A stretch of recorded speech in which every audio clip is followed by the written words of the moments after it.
Hello students, good evening all of you. आज हम लोग यहाँ पर हमारे पर्यावरण अध्ययन का एक मॉक टेस्ट कंप्लीट करने वाले हैं। और जैसे कि आप सभी को पता है, प्रीवियस 2 डेज़ में हम लोगों ने यहाँ पर ग्रेड 1 के जो पेपर हैं बाल विकास के लिए उनको डिस्कस किया था। तो जिन भी स्टूडेंट्स ने अभी तक वो सेशन नहीं देखे, एक बार आप वो सेशन जाकर ज़रूर विजिट करें। ठीक है, आज हम लोग ईवीएस का सेशन कंप्लीट कर रहे हैं। कल वापस से हम लोग यहाँ पर बाल विकास के सेशन को स्टार्ट करेंगे, ठीक है, ताकि आपकी ईवीएस की भी तैयारी होती रहे और साथ में बाल विकास की भी तैयारी यहाँ पर आपकी हो जाएगी। ठीक है, चलिए। और होमवर्क का क्वेश्चन आपको मिल गया था। At the last of the session हम लोग होमवर्क क्वेश्चन भी डिस्कस करेंगे। तो जिन भी स्टूडेंट्स को अभी तक होमवर्क क्वेश्चन नहीं मिल पा रहे हैं, वो 8770803840 पर जाकर व्हाट्सएप कर सकते हैं। वहाँ पर आपको डेली होमवर्क के क्वेश्चन मिलते रहेंगे और साथ ही जो भी हम लोग पढ़ रहे हैं उसका पीडीएफ भी आपको यहाँ पर मिल जाएगा। चलिए, सेशन की हम लोग स्टार्टिंग कर रहे हैं। देखिए, आज के सेशन का हमारा पहला क्वेश्चन है, नवीनीकरणीय ऊर्जा संसाधन होते हैं। हमने 2 टाइप के ऊर्जा संसाधन देखे हैं, एनर्जी सोर्सेज देखे हैं, जिसमें एक नवीनीकृत होता है और दूसरा होता है हमारा अनवीनीकृत। तो अभी क्वेश्चन में हमसे पूछा गया है कि नवीनीकृत ऊर्जा संसाधन क्या होता है, कोयला, लकड़ी, आणविक ईंधन या फिर पवन। तो देखो, इसमें से आपको एक चीज़ पता चल रही होगी, नवीनीकृत ऊर्जा संसाधन और अनवीनीकृत में यदि हम डिफरेंस पता है तो हम लोग इसका आसानी से आंसर कर पाएंगे। नवीनीकृत ऊर्जा संसाधन होगा हमारा पवन, हवा जो होती है हमारा नवीनीकृत ऊर्जा संसाधन है।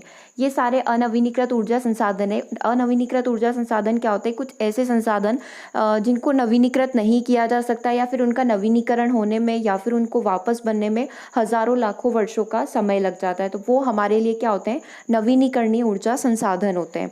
तो कोयला हमारा अनवीनीकृत है, एक बार खत्म होने के बाद बहुत समय लग जाएगा।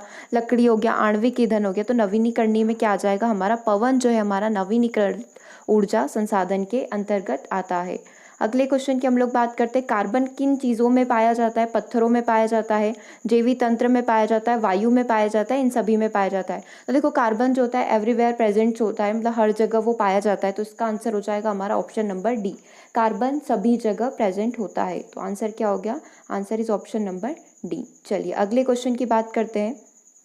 नेक्स्ट क्वेश्चन है हमारी स्क्रीन पर, निम्नलिखित में से कौन सा कथन यहाँ पर सही है, प्रवाल भित्ति प्रक्रिया की उत्पादकता सबसे अधिक होती है, रेगिस्तान कम उत्पादन क्षमता का क्षेत्र है, गन्ने की उत्पादकता अधिक होती है, या फिर उपरोक्त सभी। मतलब सही कथन अपन को जो राइट स्टेटमेंट है वो यहाँ पर फाइंड आउट करना था। तो पहला स्टेटमेंट आप पढ़ो कि प्रवाल भित्ति जो है इसकी उत्पादकता मतलब बहुत जल्दी से ये ग्रो करते हैं। तो पहला स्टेटमेंट बिल्कुल सही है, इनकी उत्पादकता का रेट बहुत ज़्यादा होता है। रेगिस्तान कम उत्पादन क्षमता का क्षेत्र, आपने देखा होगा ना ज़्यादा वहाँ पर स्पीसीज होती है, ना ज़्यादा पेड़ पौधे ग्रो कर पाते हैं। तो रेगिस्तान कम उत्पादन क्षमता का क्षेत्र है क्योंकि पानी की कमी होती है, सब कुछ वहाँ पर कम ही रहता है। गन्ने की उत्पादकता बहुत अधिक होती है और बहुत जल्दी से ये ग्रो करता है। तो तीनों ही स्टेटमेंट यहाँ पर सही है। तो इसका राइट आंसर होगा हमारा अगेन ऑप्शन नंबर डी। यहाँ पर तीनों ही स्टेटमेंट हमारे सही हैं। ठीक है, अगले क्वेश्चन की बात करते हैं। अगला क्वेश्चन समझने वाला है, थोड़ा समझना पड़ेगा इसको पहले हमें। पारिस्थितिकी अनुक्रमण में होने वाली क्रियाओं का सही क्रम क्या होता है। जो पारिस्थितिकी अनुक्रमण होता है उसमें किस तरीके से स्टेप बाय स्टेप चला जाता है। इसमें एक आपको बताया हुआ है न्यूडेशन आक्रमण होना, फिर स्पर्धा तथा फिर प्रतिक्रिया, ये पहला ऑप्शन है। दूसरा ऑप्शन हमारे पास है न्यूडेशन अभिगमन, स्पर्धा तथा आक्रमण। तीसरा ऑप्शन है आक्रमण, प्रतिक्रिया, अभिगमन तथा न्यूडेशन। और अगला ऑप्शन है उपरोक्त में से कोई नहीं। तो सबसे पहले हमें समझना होगा कि पारिस्थितिकी अनुकरण होता क्या है। तो देखो, एक बहुत लंबी प्रोसेस है, बहुत लंबी प्रोसेस है। इसको थोड़ा हम डायग्राम के थ्रू समझेंगे तो ये सारी चीज़ें हमारी क्लियर हो जाएगी। देखो, अब ये प्रोसेस कैसे काम करती है इसको हम एग्जांपल के थ्रू भी समझेंगे और इसकी डेफिनेशन को भी समझेंगे, क्योंकि यहाँ पर 3 से 4 नए नए शब्द आते हैं, लाइक चरम समुदाय क्या होता है, पायोनियर समुदाय क्या होता है। तो ऐसे क्वेश्चन भी आपके बन सकते हैं। तो वो सारे कॉन्सेप्ट जो है आपके इस क्वेश्चन के अंदर ही कवर हो जाएंगे। तो पारिस्थितिकी अनुक्रमण की हम लोग यदि बात करते हैं, जो इकोलॉजिकल सक्सेशन होता है उसके अंदर होता क्या है, बहुत लंबी चलने वाली प्रोसेस है, हज़ारों लाखों वर्षों तक चलने वाली ये प्रोसेस है। इसके अंदर क्या होता है, कोई भी एक जैविक समुदाय या फिर अजैविक समुदाय है, कोई भी एक जैविक या अजैविक समुदाय है, उसको अगले जैविक समुदाय या फिर अजैविक समुदाय के द्वारा प्रतिस्थापित कर दिया जाता है। ठीक है, यदि आप नॉर्मल एक डेफिनेशन देखो कि कोई भी एक ऐसा जैविक समुदाय जिसे किसी अन्य जैविक समुदाय के द्वारा प्रतिस्थापित कर दिया जाता है, पारिस्थितिकी अनुक्रमण कहलाता है। ये तो परिभाषा की बात हो गई। ठीक है, अब प्रतिस्थापित करना मतलब कोई एक जैविक समुदाय आएगा, उसको प्रतिस्थापित मतलब हटा दिया जाएगा किसी दूसरे समुदाय के द्वारा। एग्जाम्पल अपन एक कंसीडर करते हैं, इसके टाइप होते हैं 2 टाइप। उससे पहले एक एग्जाम्पल से समझो ताकि आपको अनुक्रमण वाली चीज़ समझ में आ जाएगी। लाइक यहाँ पर अभी हमारे पास बहुत सारी चट्टानें हैं, ठीक है। इस पे पेड़ पौधों अभी किसी का भी ग्रो नहीं हुआ है, कहीं ना कहीं से तो हमारी पृथ्वी पर पेड़ पौधे वगैरह इन सब का जन्म हुआ होगा। तो मान लो ये बहुत सारी चट्टानें हैं, ठीक है। अब यहाँ पर ना मिट्टी है, कुछ भी नहीं है, बड़े बड़े से सिर्फ चट्टानें हैं। तो अब यहाँ पर जब तक मिट्टी नहीं बनेगी तब तक किसी भी पेड़ पौधे की ग्रोथ नहीं होगी, किसी वृक्ष वगैरह की ग्रोथ नहीं होगी। जब तक वृक्षों की ग्रोथ नहीं होगी तो कोई भी अन्य जीव जंतु यहाँ पर निवास नहीं कर पाएंगे। तो ये सबसे पहले क्या हुआ है, यहाँ पर चट्टानों का निर्माण हो गया है। तो यहाँ पर चट्टानों का निर्माण होने के बाद धीरे धीरे यहाँ पर छोटे छोटे से बैक्टीरिया, सूक्ष्म जीव वगैरह ये सारी उत्पन्न हुए, ठीक है। बैक्टीरिया, सूक्ष्म जीव, जितने भी छोटे छोटे से लाइकेन्स वगैरह होते हैं, ये सारे उत्पन्न हुए। ये पहली स्टेप हो गई, ठीक है। इसमें इन सब जीवों का क्या हो गया है, जन्म हो गया। धीरे धीरे इन जीवों का जन्म हो गया। अब ये जीव क्या है, बहुत फास्ट ग्रोथ करते हैं। इनकी वजह से क्या हुआ, धीरे धीरे यहाँ पर मिट्टी और इन सब का विकास होने लगा, ठीक है। मिट्टी और इन सब का विकास होने लगा तो पेड़ पौधे बढ़ने लगे। पेड़ पौधे बढ़ने लगे तो यहाँ पर जो जीव जंतु है उनका जन्म होने लगा और ये प्रजाति आगे विकसित होती चली गई। तो क्या हुआ, इन चट्टानों से इस अजैविक समुदाय को, मतलब ये जो अजैविक समुदाय, इसको प्रतिस्थापित कर दिया गया। किसके द्वारा, एक जैविक समुदाय के द्वारा प्रतिस्थापित कर दिया गया। तो ये होता है हमारा पारिस्थितिकी अनुक्रमण। एक काम करते हैं, इसको मैं आपको पिक्चर के थ्रू बताती हूँ, ठीक है। उसमें आपको और ज़्यादा अच्छे से ये चीज़ें क्लियर हो जाएगी। टोटल हमें 30 क्वेश्चन आज के सेशन में कंप्लीट करने हैं। देखो ये रहा, यहाँ पर देखो पूरा लिखा हुआ है। ये नग्न चट्टानें थी, स्टार्टिंग में बिल्कुल नग्न चट्टानें थी। ये हमारी अग्रणी अवस्था है। अग्रणी अवस्था क्या होती है, अग्रणी अवस्था मतलब कि शुरुआती स्टेज। शुरुआती स्टेज में यहाँ सिर्फ चट्टानें थी, फिर धीरे धीरे यहाँ पर लाइकेन का जन्म हुआ। लाइकेन हो गए, छोटे छोटे से सूक्ष्म बैक्टीरियाज वगैरह हो गए, सूक्ष्म जीवाणु हो गए, उनका जन्म हुआ, ठीक है। फिर छोटे छोटे से यहाँ पर पौधों की ग्रोथ हुई। कुछ छोटे पौधे होते हैं जिनका उम्र 6 महीने 1 वर्ष होता है, इनका ग्रोथ हुआ, ठीक है। फिर धीरे धीरे क्या हुआ, घास वगैरह का जन्म होने लगा इन चट्टानों पर, ठीक है। फिर घास से धीरे धीरे छोटे छोटे से पेड़ पौधों का जन्म हुआ। पेड़ पौधों के जन्म से बड़े बड़े वृक्षों का जन्म हुआ और ये पूरा क्या बन गया, एक वन का यहाँ पर निर्माण हो गया। तो इसी तरीके से हमारे जो जंगल वगैरह होते हैं इनका यहाँ पर निर्माण होता है। तो ये सारी कौन सी अवस्थाएं हो गई, ये हो गई हमारी अग्रणी अवस्थाएं, ठीक है। शुरुआती स्टेज जिसे बोला जाता है अग्रणी अवस्था, इनको बोला जाता है, या फिर इंग्लिश में इनको पायोनियर कम्युनिटी बोला जाता है, ठीक है। तो ये क्या हो गई, हमारी पायोनियर कम्युनिटी हो गई यहाँ तक, क्योंकि अभी सिर्फ विकास हो रहा है, अभी तक एकदम से डेवलपमेंट नहीं हुआ है। अब धीरे धीरे यहाँ पर पेड़ पौधों का विकास हुआ, घास, झाड़ियाँ, छोटे छोटे से पेड़ पौधे लगने लगे। तो ये एक मीडियम वाली स्टेज हो गई, सेकेंडरी स्टेज हो गई। और फाइनल यहाँ पर जो चरमोत्कर्ष अवस्था उत्पन्न हुई है जिसे बोला जाता है क्लाइमैक्स कम्युनिटी, कि यहाँ पर अब क्या हो गया है, सिर्फ यहाँ पर कहीं किसी समय पर चट्टानें हुआ करती थी और अब यहाँ पर जंगलों का निर्माण, बड़े बड़े वनों का निर्माण यहाँ पर हो चुका है। तो ये कहलाती है हमारा पारिस्थितिकी अनुक्रमण। तो हमने डेफिनेशन क्या पढ़ी थी कि पारिस्थितिकी अनुक्रमण एक दीर्घकालीन मतलब कि एक लॉन्ग टर्म प्रोसेस होती है, लंबे समय तक चलने वाली प्रक्रिया होती है, जिसमें एक जैविक समुदाय को किसी अन्य जैविक समुदाय के द्वारा प्रतिस्थापित कर दिया जाता है। इसमें कौन लोग भाग लेते हैं, मतलब कौन सी चीज़ें भाग लेती है, एक जैविक समुदाय भी भाग लेता है और एक ये जो अजैविक समुदाय आप चट्टाने वगैरह देख रहे हो ये भी इसके अंदर भाग लेते हैं, मतलब दोनों ही इसका हिस्सा होते हैं। अब अगर प्रकृति की बात करें तो ये 2 प्रकार से एग्जिस्ट होता है, मतलब 2 इसके टाइप होते हैं। अब कौन कौन से टाइप होते हैं, एक तो हमारा टाइप होता है प्राकृतिक अनुक्रमण, जैसे कि किसी समय पर यहाँ पर चट्टानों का निर्माण हुआ होगा, ठीक है। चट्टानों के निर्माण से ये वाली स्टेज कंप्लीट हुई तो ये प्राकृतिक अनुक्रमण कहलाया, ठीक है। अब दूसरा क्या होता है कि एक दूसरा अनुक्रमण होता है जिसे बोला जाता है द्वितीयक अनुक्रमण। अब ये द्वितीयक अनुक्रमण क्या करता है, जैसे कि मान लो भूकंप आया तो सब कुछ यहाँ पर सब कुछ नष्ट हो गया, पूरा सब कुछ जंगल वगैरह सब खत्म हो गए, भूस्खलन हो गया, आग लग गई।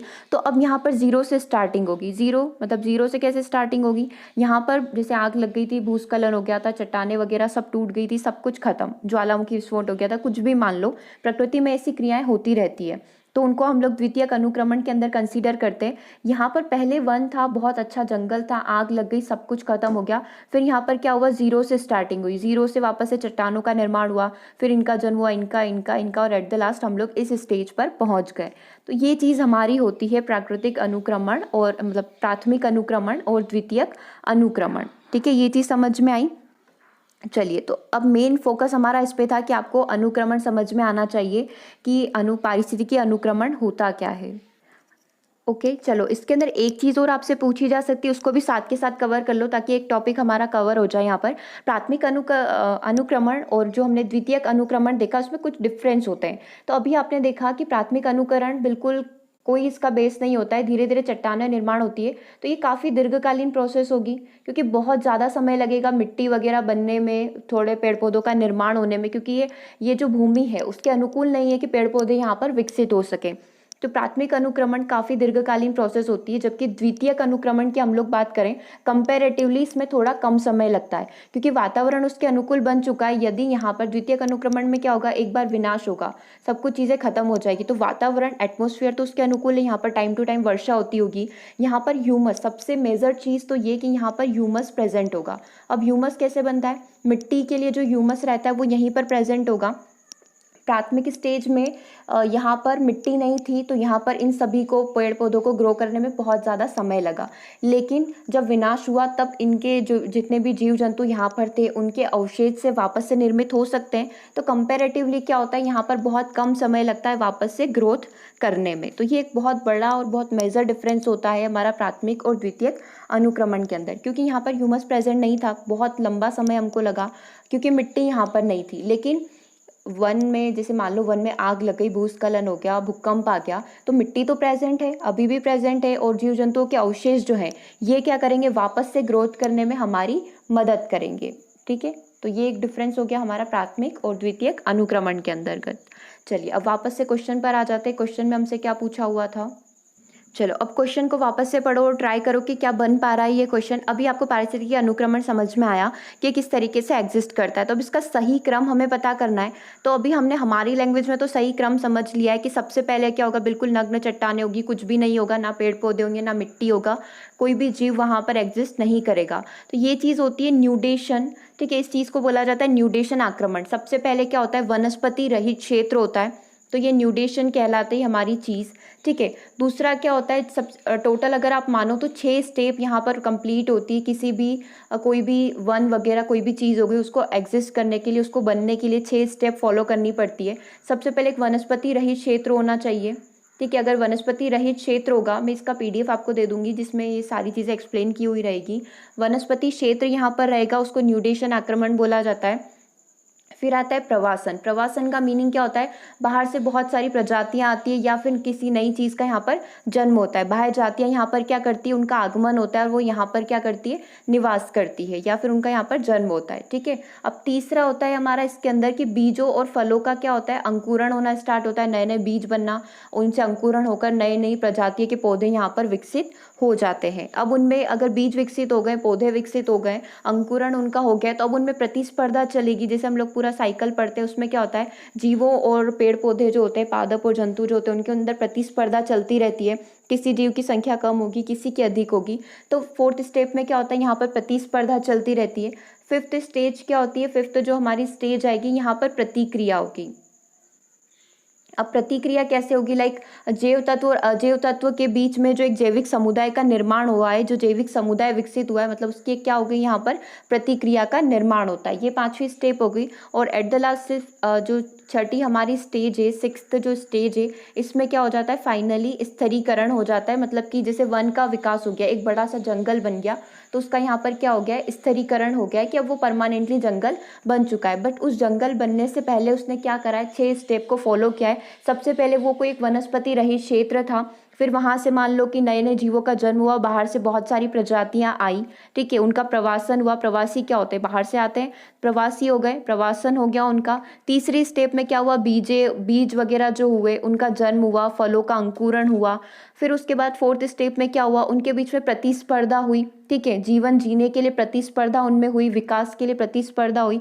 फिर 5वीं स्टेप में क्या हुआ, जैव और अजैव तत्वों के बीच में प्रतिक्रिया आरंभ हुई, जिससे क्या हुआ, उनका विकास और डेवलप होता गया, वो और ज़्यादा विकसित होते गए। ठीक है, जैविक समुदाय जो है वहाँ पर तेजी से विकसित होता गया। देखो अजैविक समुदाय अगर हम लोग देखें, अजैविक क्या होता है, जिनमें जीवन नहीं होता है, लाइक चट्टान वगैरह हो गए, हिमनद हो गए, ये सारे हमारे अजैव के अंदर आते हैं। और जैव क्या होता है, जिनमें जान होती है। तो इन अजैविक समुदाय की वजह से क्या हुआ, जैव समुदाय का विकास हुआ, तो ये यहाँ पर एक प्रतिक्रिया उत्पन्न हुई। और 6th स्टेज में क्या होता है कि अब फाइनली क्या हो गया, स्थिरीकरण हो गया, वहाँ पर बड़े से वन बन गए, जंगल बन चुके हैं, जिससे कि ये क्या हुआ, ये समुदाय जो एक चरम स्टेज पर, अपनी क्लाइमैक्स स्टेज पर, क्लाइमैक्स पोजिशन पर आकर स्टेबल हो गया है। तो ये 6 स्टेप यहाँ पर होती है, आपको यहाँ पर पूछा हुआ है। सबसे पहली स्टेप क्या होनी चाहिए, न्यूडेशन आक्रमण के एक वनस्पति रहित क्षेत्र होगा, सिर्फ चट्टाने वगैरह होंगे वहाँ पर। फिर इनमें क्या होगी, धीरे धीरे स्पर्धा चलेगी, एक दूसरे से जीवन जीने के लिए स्पर्धा चलेगी कि कौन ज़्यादा वहाँ पर डेवलपमेंट कर पाता है।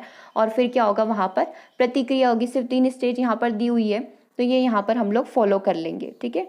तो यहाँ पर टोटल 6 स्टेप होती है, तो आपको 6 पे भी सही आंसर करना है। सबसे पहले न्यूडेशन होगा, फिर प्रवासन होगा, फिर बीजों का अंकुरण होगा जिसे आस्थापन बोला जाता है, फिर प्रतिस्पर्धा होगी, फिर प्रतिक्रिया होगी, और फिर हमारा स्थिरीकरण हो जाएगा, क्लाइमेक्स हो जाएगा।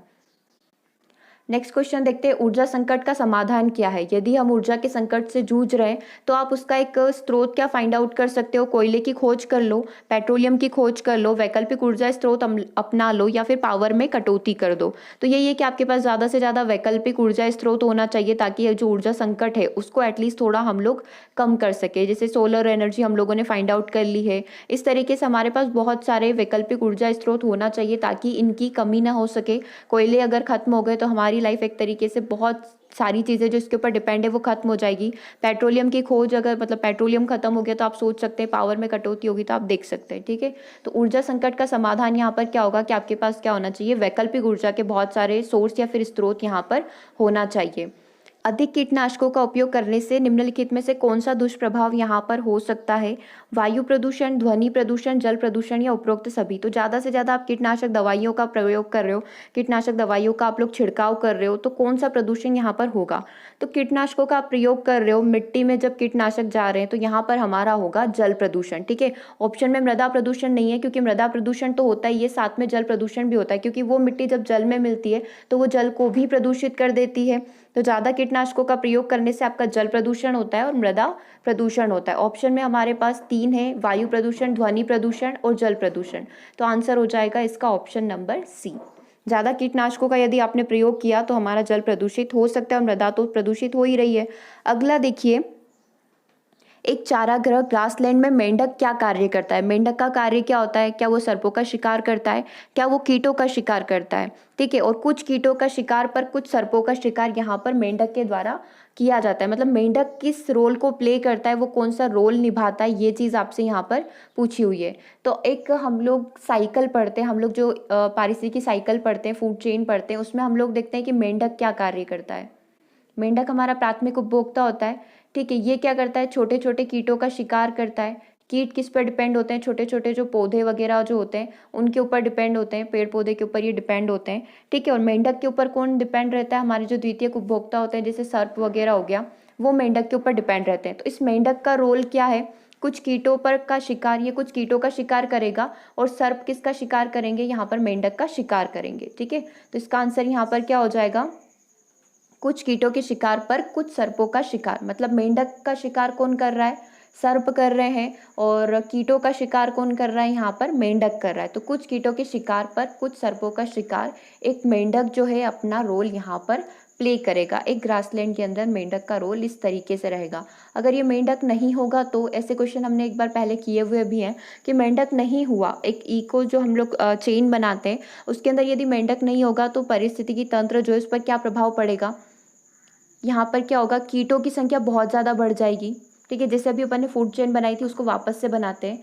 यहाँ पर हम लोग मान लेते हैं मेंढक है, ठीक है, ये कीट पर डिपेंड है, ठीक है, और सर्प जो है मेंढक के ऊपर डिपेंड है। अब मैंने इसको पूरा ख़त्म कर दिया यहाँ से। तो अब एक चीज़ समझने वाली है कि अगर मेंढक यहाँ पर नहीं है तो इसको खाने वाला कोई है ही नहीं, कीटों को खाने वाला कोई है ही नहीं, तो इनकी संख्या क्या होगी, बहुत अधिक मात्रा में ये बहुत ज़्यादा बढ़ जाएंगे। इनकी संख्या क्या होगी, बहुत ज़्यादा बढ़ जाएगी, ठीक है। और सर्प की संख्या क्या हो जाएगी, कम हो जाएगी, क्योंकि ये क्या है, मेंढक के ऊपर डिपेंड है, ये किसको खाएंगे, ठीक है। तो इनकी संख्या क्या होगी, ये अपना सर्वाइव नहीं कर पाएंगे इन्वायरमेंट में, और इनकी संख्या धीरे धीरे कम होने लगेगी, ठीक है। और इनकी संख्या बढ़ने से क्या होगा, आगे इको साइकिल पर भी प्रभाव पड़ेगा। जो छोटे छोटे पेड़ पौधे जिनको ये खाते हैं, जिन भी चीज़ों को ये खाते हैं, वो धीरे धीरे क्या होंगे, वो धीरे धीरे खत्म होने लग जाएंगे। तो पूरा जो चेन है वो प्रभावित हो जाएगा, सिर्फ एक इंसान के या फिर एक कोई भी चीज़ जो है जो एग्जिस्ट करती है उसके खत्म हो जाने से। ओके, तो अभी हमसे पूछा गया था मेंढक दोनों ही रोल जो है यहाँ पर प्ले करेगा।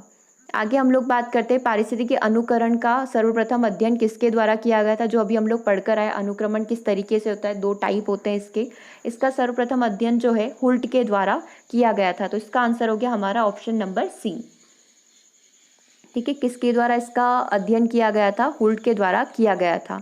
इसमें थोड़ा डिटेल आपका लिखा हुआ है कि 1869 में सर्वप्रथम पारिस्थितिकी शब्द का प्रयोग अर्नेस्ट हैकल ने किया था। उन्होंने बताया था कि पारिस्थितिकी होता क्या है, जहाँ पर हम लोग क्या करते हैं, जीवों के पारस्परिक तथा वातावरण के साथ उनके संबंधों को वैज्ञानिक अध्ययन करते हैं, उसे ही हम लोग पारिस्थितिकी बोलते हैं। 1869 में सर्वप्रथम अर्नेस्ट हैकल ने इस शब्द का प्रयोग किया था। और ये होता क्या है? पारिस्थितिकी में जीवों, समष्टि, समुदाय, पारितंत्र, बायोम, जीवमंडल का अध्ययन सम्मिलित है। मतलब हर एक चीज़ का हम लोग यहाँ पर पर्यावरण से जो संबंधित है उसका हम लोग यहाँ पर अध्ययन करते हैं, जो पारिस्थितिकी संगठन के विभिन्न स्तरों की यहाँ पर क्या करते हैं? रचना करते हैं। ठीक है। क्वेश्चन नंबर 9 देखिए, अभी तक हम लोग 8 क्वेश्चन यहाँ पर कंप्लीट कर चुके हैं, जिसमें से 4 क्वेश्चन बहुत ही ज़्यादा इजी थे, लाइक नवीनीकरणीय संसाधन क्या होते हैं, कीटनाशकों के प्रयोग से क्या होता है। इसमें मैंने कुछ इजी क्वेश्चन फिट किए हुए और कुछ यहाँ पर टफ क्वेश्चन भी है, ताकि एक लेवल बना हुआ रहे। ठीक है, अब क्वेश्चन नंबर 9 हम लोग यहाँ पर कंप्लीट कर रहे हैं। पौधे, जंतु और सूक्ष्म जीवों के मध्य पारस्परिकता के संबंध आवश्यक होते हैं। मतलब ये तीनों किस लिए किस एक दूसरे से कनेक्टेड होते हैं, किस तरीके से? प्राकृतिक संपत्ति के लिए एक दूसरे से कनेक्टेड होते हैं, खाद्य श्रृंखला और खाद्य जाल के लिए, ऊर्जा प्रवाह और खनिज चक्र के लिए उपयुक्त सभी के लिए। तो पौधे, जंतु और सूक्ष्म जीव जो होते हैं, जो छोटे छोटे से सूक्ष्म जीव होते हैं, पौधे हो गए, जंतु हो गए, ये अपने खाद्य श्रृंखला, मतलब जो हमारी फूड चेन होती है, उसको बनाने के लिए कनेक्टेड होते हैं। ऊर्जा प्रवाह एक पूरा साइकिल बनाने के लिए कनेक्ट होते हैं, प्राकृतिक संपत्ति के लिए कनेक्टेड होते हैं। तो इसका राइट आंसर अगेन होगा यहाँ पर ऑप्शन नंबर डी। आंसर क्या हो गया? Option number D. ये सभी एक दूसरे से कहीं ना कहीं इंटर कनेक्टेड है, तो इनका संबंध इससे भी है, इससे भी है और इससे भी है।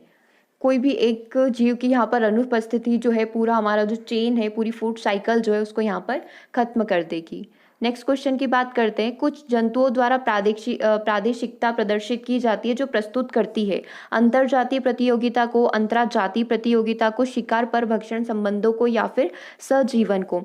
कुछ जीव क्या है, एक दूसरे के साथ प्रादेशिकता का प्रदर्शन करते हैं। तो ये चीज़ हमारी क्या शो कर रही है? मतलब एक दूसरे से कनेक्टेड है, वो एक दूसरे के साथ रिलेशन शो कर रहे हैं, तो ये अंतरजातीय प्रतियोगिता को शो करती है, इस चीज़ को प्रदर्शित करती है। तो यहाँ पर हमारा आंसर हो जाएगा ऑप्शन नंबर 1। कुछ जीव जो है अंतरजातीय प्रतियोगिताओं को यहाँ पर शो करते हैं। सभी एक दूसरे से क्या होते हैं? इंटरनली कनेक्टेड होते हैं, एक दूसरे से संबंधित होते हैं। किसी भी एक जीव की हानि यहाँ पर दूसरे जीव की ग्रोथ को, उसके डेवलपमेंट को यहाँ पर खतरे में डाल सकती है। नेक्स्ट क्वेश्चन देखिए, स्पर्धा कंपटीशन प्रभाव डालता है। अब स्पर्धा क्या होता है? स्पर्धा ये होता है, वही जो अभी अपन ने ऊपर वाले क्वेश्चन में देखा कि एक जीव क्या हो रहा है, एक जीव की ग्रोथ बहुत ज़्यादा हो रही है, तो दूसरे जीव की ग्रोथ क्या होगी? कम हो जाएगी। जैसे कि अभी अपन मानकर चल रहे हैं कि मेंढक की ग्रोथ बहुत ज़्यादा हो रही है, मतलब अनलिमिटेड मेंढक इस बार हो गए, तो यहाँ पर क्या होगा? छोटे छोटे जो जीव हैं, जो कीट वगैरह, ये कीटों को क्या कर देंगे? खाना स्टार्ट कर देंगे। सभी मतलब इतने सारे जीव हैं, तो कीटों की संख्या क्या है? यहाँ पर लिमिटेड है, तो ये सारे कीटों को खा जाएंगी। तो इनकी संख्या कम होने से आगे आने वाला जो साइकिल है, लाइक जो छोटे छोटे से पेड़ पौधे जिन पर ये डिपेंड थे, उनकी संख्या भी क्या होगी? कम पड़ जाएगी, खत्म हो जाएगी। ठीक है, तो यहाँ पर जो है मेंढक क्या है, एक तरीके से हमारा स्पर्धा कर रहे हैं। तो ये किन चीज़ों पर प्रभाव डालते हैं? आबादी घनत्व पर प्रभाव डालते हैं, उत्पादकता क्षमता पर प्रभाव डालते हैं, समुदाय के विकास पर प्रभाव डालते हैं। ऑप्शन नंबर डी, इन सभी के ऊपर इनका प्रभाव बना हुआ रहता है। तो स्पर्धा प्रभाव डालती है आबादी पर, किसी की आबादी कम हो जाएगी, किसी की आबादी यहाँ पर बढ़ जाएगी। उत्पादकता कम हो जाएगी, बढ़ जाएगी, इस पर भी प्रभाव पड़ेगा। समुदाय का विकास पूरी तरीके से खत्म हो जाएगा, या समुदाय बहुत ज़्यादा विकसित हो जाएगा, इस पर भी प्रभाव पड़ेगा। मतलब कि तीनों ही ऑप्शन यहाँ पर सही है। तो आंसर क्या हो जाएगा? Option number D. Next question देखिए, क्वेश्चन नंबर 12 हमें बोल रहा है खरपतवार वाले पौधे फसल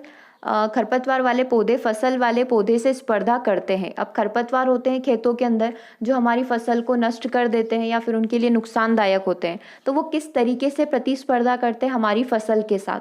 जैसे कि हम लोग देखते हैं कि जब फसल की बुआई की जाती है, जब फसल उगने लग जाती है, तो साथ में खरपतवार को हटाने का कार्य किया जाता है। इसके लिए हम लोग बहुत सारी कीटनाशक दवाइयाँ भी प्रयोग करते हैं, छिड़काव भी करते हैं, खरपतवार को हटाते भी हैं। तो ये पौधों, जो फसल उग रही है, उसको किस प्रकार से नुकसान पहुंचाते हैं, उनसे इनका कंपटीशन किस प्रकार से रहता है? केवल स्थान के लिए क्या खरपतवार को सिर्फ स्थान चाहिए होता है? सेकेंड ऑप्शन है खरपतवार को स्थान के साथ साथ पोषण की भी आवश्यकता होती है। थर्ड ऑप्शन हमारे पास है स्थान, पोषण और प्रकाश तीनों की आवश्यकता यहाँ पर खरपतवार को होती है।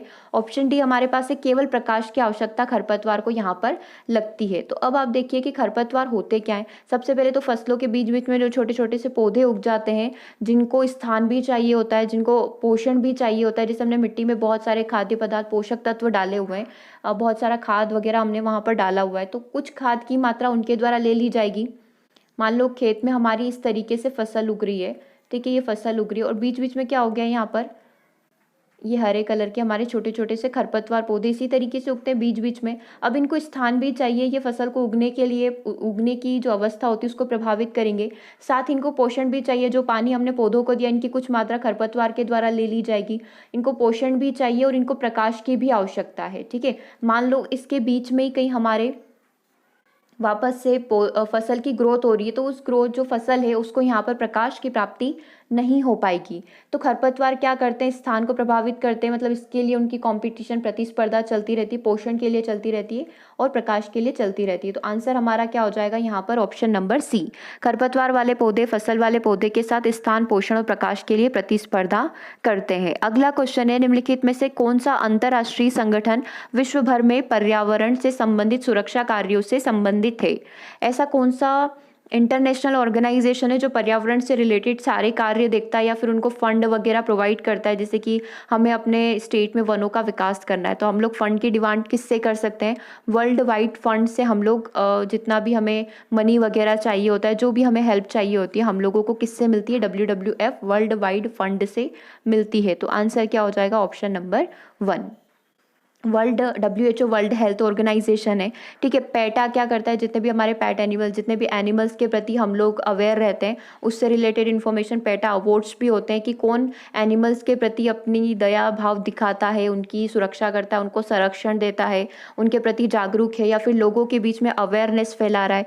लाइक प्रियंका चोपड़ा को मिला हुआ है और अनुष्का शर्मा है, उसको मिला हुआ है ये अवार्ड। मतलब ये अवार्ड दिए जाते हैं, मतलब सरकार ये सारा एनालिसिस करती है कि कौन मतलब एनिमल्स के प्रति ज़्यादा सजग है, जागरूक है, लोगों को अवेयर कर रहे हैं, फिर उनको इस तरीके से एवरी ईयर अवार्ड्स दिए जाते हैं। तो ये पेटा एक प्रकार का अवार्ड है, ठीक है, और यूनाइटेड नेशन है हमारा। चलिए अगले क्वेश्चन की हम लोग बात करते हैं। मूल परिवेशी सूक्ष्म वनस्पति जात प्रस्तुत करते हैं, ठीक है। थोड़ा कॉम्प्लिकेटेड क्वेश्चन लग रहा है लेकिन बहुत ईजी है, एक बार यदि हमें समझ में आ गया।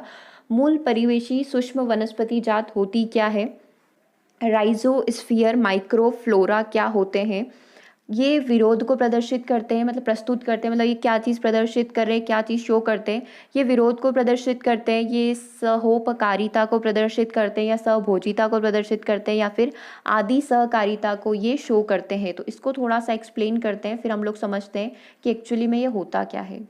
देखो इसका नाम ही है मूल परिवेशी सूक्ष्म वनस्पति जात। तो ये मिट्टी का एक ऐसा हिस्सा होता है, जैसे जो मिट्टी होती है उसका एक हिस्सा इसको बोला जाता है। इसमें होता क्या है, इसमें हम लोग समझते हैं कि इसमें एक्चुअल में चीज़ें क्या होती है। जैसे कि कोई भी पौधा हो गया, कोई भी प्लांट जो है यहाँ पर ग्रो कर रहा है, तो उसकी जड़ें होगी मिट्टी के अंदर, ठीक है। अब ये जो जड़ें मिट्टी के अंदर है, इससे कोई एक रस निकलता है या कोई भी पदार्थ जो निकल रहा है, ये मिट्टी के अंदर जाकर मिल जाता है, या फिर इसके कोई भी जो सूक्ष्म जीव अंदर कनेक्टेड है इस पौधे के साथ, वो जाकर मिट्टी में मिल रहे हैं, तो उस हिस्से को बोलते हैं मूल। हमारा जो सूक्ष्म परिजात होता है इसको बोला जाता है मूल परिवेशी सूक्ष्म वनस्पति जात, ठीक है। या फिर इंग्लिश में आप इसे बोल लो राइजोस्फीयर माइक्रोफ्लोरा, इस चीज़ को बोला जाता है। अब ये चीज़ जो है मिट्टी को या तो पॉजिटिवली अफेक्ट करेगी या फिर नेगेटिवली अफेक्ट कर सकती है। अब अगर ये चीज़ अगर अपन देखें कि कोई भी यदि प्लांट यहाँ पर एग्जिस्ट कर रहा है और उसकी जड़ों से निकलने वाला जो सूक्ष्म द्रव है या फिर जो सूक्ष्म जीव है वो जाकर मिट्टी के अंदर मिल रहे हैं, तो ये किसी न किसी पौधे के ग्रोथ करने के लिए या फिर किसी भी प्लांट को ग्रोथ करने में मदद कर सकते हैं। तो ये एक तरीके से क्या शो कर रहे हैं कि ये क्या करते हैं, मतलब एक तरीके से दूसरे प्लांट्स को ग्रोथ करने को हेल्प कर रहे हैं, ताकि दूसरे प्लांट भी क्या कर पाए, यहाँ पर ग्रोथ कर पाए। तो अभी ऑप्शन में हमें दिया हुआ था, क्या ये एक दूसरे के साथ विरोध को शो करते हैं, क्या सहोपकारिता को शो करते हैं, सहभोजिता को शो करते हैं, या फिर आदि सहकारिता को ये शो करते हैं। तो इसका आंसर क्या हो जाएगा यहाँ पर, ऑप्शन नंबर डी। ये दूसरे पौधों की जो ग्रोथ है उसको और आगे बढ़ाने में मदद करते हैं, ठीक है। लाइक एक पौधा हो गया तो ये क्या चाहेगा कि इसके पास एक और पौधा हो, इससे निकलने वाला जो द्रव है वो मिट्टी में मिला, वो फिर इसको ग्रोथ करने में मदद करेगा। सेम इसी तरीके से इससे निकलने वाला द्रव और इसके आसपास जो सूक्ष्म जीव है वो अगले प्लांट को ग्रोथ करने में यहाँ पर मदद करेंगे। तो इस टर्म्स को बोला जाता है जो मिट्टी का वो भाग है जहाँ पर दूसरे पदार्थ, दूसरे प्लांट का जो है सूक्ष्म जीव है और जो जीव द्रव्य है वो जाकर क्या मिला, दूसरे प्लांट की जड़ में जाकर मिल गया, उसको ग्रोथ करने में मदद करा। तो मिट्टी का ये हिस्सा मूल परिवेशी सूक्ष्म वनस्पति जात यहाँ पर कहलाता है। ओके, चलिए नेक्स्ट क्वेश्चन की बात करते हैं। सबसे कम जैव विविधता आपको कहाँ पर देखने को मिल सकती है? सबसे कम जैव विविधता जो होती है वो कहाँ पर होती है? सबसे पहला ऑप्शन है हमारे पास चरम समुदाय पर, सेकेंड ऑप्शन है इसका क्रमकी समुदाय पर, तीसरा ऑप्शन है नवीन पायोनियर समुदाय पर, या फिर ऑप्शन डी इनमें से कोई नहीं। तो अभी अपन ने पारिस्थितिकी अनुक्रमण देखा था, तो उसमें हमने देखा था कि पायोनियर जो नवीन समुदाय या फिर किसी भी समुदाय का निर्माण हुआ है तो उसको ग्रोथ करने में बहुत ज़्यादा समय लगता है, तो वहाँ पर आपको किसी भी प्रकार की जैव विविधता, बायोडाइवर्सिटी देखने को नहीं मिलेगी। मतलब कि वहाँ पर अभी जीवों का जन्म नहीं हुआ है या फिर किसी भी जीव का प्रवासन, कोई भी जीव जंतु, कोई भी पेड़ पौधे वहाँ पर अभी नहीं आए हैं। तो इसका आंसर हो जाएगा नवीन समुदायों में हमें सबसे कम जैव विविधता देखने को मिलती है। ठीक है, और चरम समुदाय पर सबसे ज़्यादा आपको जैव विविधता देखने को मिलेगी। जैसे हमने देखा था कि चट्टानों वगैरह पे अभी कोई भी ग्रोथ डेवलपमेंट नहीं हुआ था, मिट्टी वगैरह भी वहाँ पर नहीं थी, तो वहाँ पर जैव विविधता होगी ही नहीं। और चरम समुदाय पे एक वन बन चुका है, जंगल बन चुके हैं, बहुत सारे पेड़ पौधे, बहुत सारी जातियाँ वहाँ पर निवास कर रही है, बहुत सारे जीव जंतु हैं, तो वहाँ पर क्या होगा, अलग अलग प्रकार से आपको बायोडाइवर्सिटी, जैव विविधता जो है वो देखने को मिलेगी। तो सबसे कम जैव विविधता आपको नवीन समुदायों पर देखने को मिलती है, मतलब होती ही नहीं है वहाँ पर, और उनका जो डेवलपमेंट होता है वो बहुत दीर्घकालीन लॉन्ग टर्म प्रोसेस होती है, बहुत ज़्यादा उनको समय लगता है। अगला क्वेश्चन है, एक क्षेत्र की वनस्पति पर समूल विनाश वन की आग के द्वारा होता है, तब वहाँ पर अनुक्रमण प्रारंभ करने में सबसे पहले कौन सा समुदाय प्रकट होगा? सेम पारिस्थितिकी अनुक्रमण का ही क्वेश्चन है। अब यहाँ पर बोला गया एक प्रकार का द्वितीयक अनुक्रमण है, क्योंकि वन में आग लग चुकी है, आग लगने की वजह से क्या हुआ है, सारी जो प्रजातियाँ थी वो सब कुछ नष्ट हो चुका है, पेड़ पौधे, जीव जंतु वहाँ के सब कुछ नष्ट हो चुके हैं। तो अब वहाँ पर क्या होगा, प्राथमिक अनुकरण खत्म हो गया, द्वितीयक अनुक्रमण अब वहाँ पर स्टार्ट होगा, मतलब वापस से नए जीव जंतुओं का वहाँ पर जन्म होगा, सेम प्रोसेस होगी, न्यूडेशन होगा, प्रवासन होगा, बीज वगैरह का अंकुरण स्टार्ट होगा, फिर धीरे धीरे में उनमें प्रतिस्पर्धा चलेगी। ठीक है, फिर वो प्रतिक्रिया देंगे, देन एट द लास्ट क्या होगा, वहाँ पर क्लाइमेक्स प्रोसेस जो है, हमारी चरम अवस्था जो है वो स्टार्ट हो जाएगी। ठीक है, तो अभी आपसे पूछा गया है द्वितीयक अनुक्रमण के बारे में, उसमें सबसे पहले कौन सी चीज़ का यहाँ पर प्रकट होगा, पादप प्लवक का, क्रस्टोज लाइकेंस का, घास का, या फिर मांस का? तो द्वितीयक अनुक्रमण की हम लोग यहाँ पर बात कर रहे हैं, तो यहाँ पर किसका जन्म होगा, घास का यहाँ पर सबसे पहले जन्म होगा। ठीक है, चलिए तो इसका आंसर यहाँ पर क्या हो गया, ऑप्शन नंबर सी। चलिए तो क्वेश्चन नंबर 17 क्या बोल रहा है, इसको समझते हैं। पारिस्थितिकी तंत्र की परिचालन ऊर्जा क्या होती है? विकिरण ऊर्जा होती है, रासायनिक बंध ऊर्जा होती है, ऊष्मीय ऊर्जा होती है, जल विद्युत ऊर्जा होती है। तो पारिस्थितिकी तंत्र की परिचालन ऊर्जा क्या होती है, मतलब पारिस्थितिकी तंत्र किसके थ्रू चलता है? पारिस्थितिकी जो इको साइकिल होता है उसमें मेन सोर्स क्या होता है? मेन सोर्स हमको पता है सूर्य होता है, तो सूर्य की कौन सी ऊर्जा होती है? सूर्य की ऊर्जा होती है विकिरण ऊर्जा। तो यहाँ पर आंसर क्या हो जाएगा हमारा, ऑप्शन नंबर 1। ठीक है, कुछ क्वेश्चन यहाँ पर इजी है लेकिन कुछ क्वेश्चन टफ भी है, तो कोई नहीं, एक बार अपन क्वेश्चन कंप्लीट करने के बाद जितने भी क्वेश्चन हमने किए हैं उसको एक बार रिवाइज कर लेंगे, ताकि ये चीज़ें क्या हो, हमारे अंदर परमानेंटली स्टोर हो जाए। इस तरीके का पूरा पैटर्न नहीं आएगा, इससे रिलेटेड मतलब पारिस्थितिकी से रिलेटेड ही कुछ क्वेश्चन हमारे जो सिलेबस है उसके अंदर फिट हो जाएंगे। ठीक है, क्योंकि सिलेबस में पर्टिकुलर ऐसा दिया हुआ नहीं रहता है कि आपको पारिस्थितिकी के बारे में पूरा पढ़ना है, क्योंकि मेन सोर्स पर्यावरण का जो बेस है वो ही पारिस्थितिकी तंत्र है। जितने भी टॉपिक्स हम लोग पढ़ते हैं वो हमारे इसके अंदर आते हैं। ठीक है, तो हम लोग अंदर का तो बहुत कुछ पढ़ चुके हैं, डीप में पढ़ चुके हैं, लेकिन जो बेस चीज़ें हैं, जो आधार है इसका, लाइक पारिस्थितिकी क्या होता है, जैसे हम लोग अनुक्रमण वगैरह पढ़ रहे हैं, तो सबसे पहले हमें इनके बारे में जानकारी होना चाहिए। ठीक है, तो इस तरीके से हम लोग क्वेश्चन करते जाएंगे और बीच बीच में ऐसे सेशंस लेते रहेंगे, जिसकी वजह से हमारा जो बेस है ये पूरा एक अच्छी तरीके से बन जाएगा।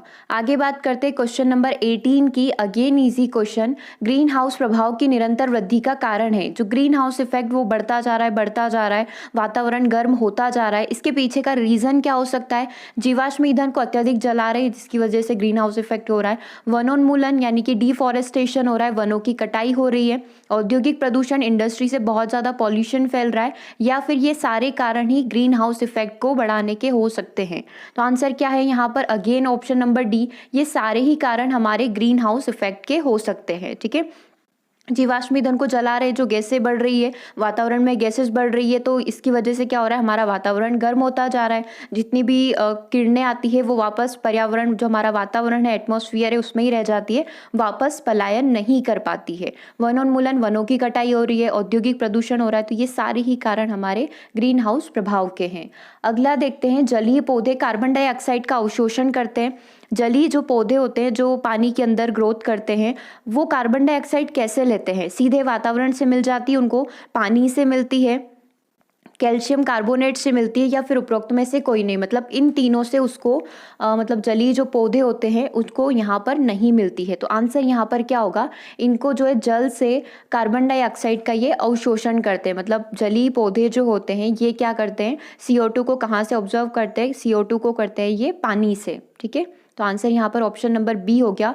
अगला क्वेश्चन हम लोग देखते हैं, उच्च श्रेणी के उपभोक्ता ऊर्जा प्राप्त करते हैं। जो उच्च श्रेणी के उपभोक्ता होते हैं, हमने पढ़ा हुआ है प्राथमिक श्रेणी के उपभोक्ता, द्वितीय श्रेणी के उपभोक्ता, और हमारे जो उच्च श्रेणी है तृतीय श्रेणी के उपभोक्ता होते हैं। तो उच्च श्रेणी के उपभोक्ता क्या होते हैं? केवल प्राथमिक उपभोक्ता होते हैं, केवल द्वितीय उपभोक्ता होते हैं, या प्राथमिक व द्वितीय उपभोक्ता दोनों से ये ऊर्जा प्राप्त कर सकते हैं। तो वापस से इको साइकिल पर मूव करते हैं, हमारी जो फूड चेन है उसके ऊपर मूव करते हैं। फूड चेन में सबसे पहले सन होता है। ठीक है, ये हमारा सन हो गया। एक सेकेंड, थोड़ा अच्छे से ही बना देती हूँ। ये हमारा सन हो गया। ठीक है, उसके नीचे छोटे छोटे यहाँ पर हमारे पौधे मान लेते हैं। ठीक है, प्लांट की ग्रोथ हो रही है। फिर उसके नीचे छोटे छोटे से कीट हो गए। फिर कीट पर कौन डिपेंड हो गए? ये मेंढक वगैरह हो गए। ठीक है, फिर मेंढक वगैरह पे कौन डिपेंड हो गए? सर्प वगैरह हो गए। ठीक है, इन पर कौन डिपेंड हो गए? बाज वगैरह हो गए। फिर ये जो सूक्ष्म जीव वगैरह हो गए, वो जो इनका हनन करते हैं, मतलब इनकी बॉडी को खाकर ये अपना जीवन यापन करते हैं। फिर वापस ये सूक्ष्म जीव वापस किससे कनेक्टेड हो जाएंगे? प्लांट्स, पौधों से कनेक्टेड हो जाएंगे। तो सबसे उच्च श्रेणी के जो उपभोक्ता होते हैं, इनको एनर्जी, ये सारे हमारे सर्प जो हो गए, शेर वगैरह जो हो गए, ये उच्च श्रेणी के उपभोक्ता होते हैं। इनको ऊर्जा प्राथमिक और द्वितीय उपभोक्ता से प्राप्त होती है। ठीक है, तो इसका आंसर यहाँ पर क्या हो जाएगा? Option number C. उच्च श्रेणी के उपभोक्ता हमारे प्राथमिक उपभोक्ता से भी एनर्जी प्राप्त करते हैं, और द्वितीय उपभोक्ता से भी एनर्जी को ये प्राप्त करते हैं।